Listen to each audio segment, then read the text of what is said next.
KPN Sport News.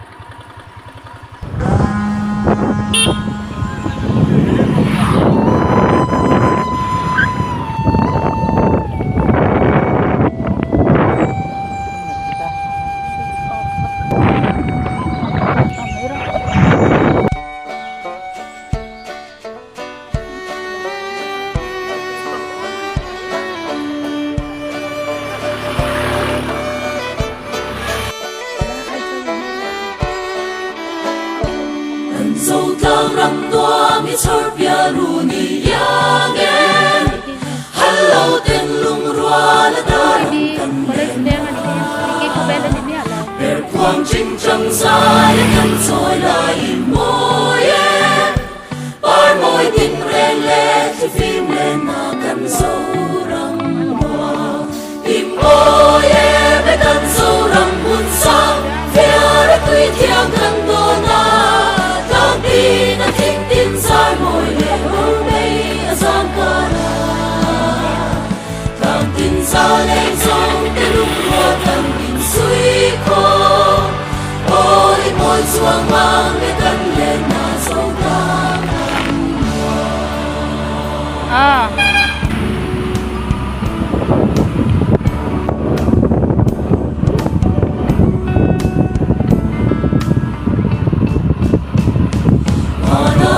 pula si qua vang lên tìm tay đâu ra lao lên lên rong chuan đi lên nhìn lại lùng môi vang cái thang tìm rau tìm gió đi đâu ra ero tìm cái tên sao mùa nắng nhang rồi ra in soi về ly la ber quang chinh chẳng rem đi ram nuam reng hi ram ram về mo Avin sil veli la qua vel tin so ti hey ai ram nuam so ki chua min ka ring le mo tim o ye be tan so ram bun sa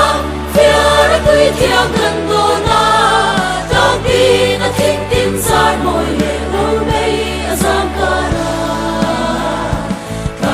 sa lên sông tên lung ruột cần tìm suy khô đôi môi xuông mang để cân lên là sâu càng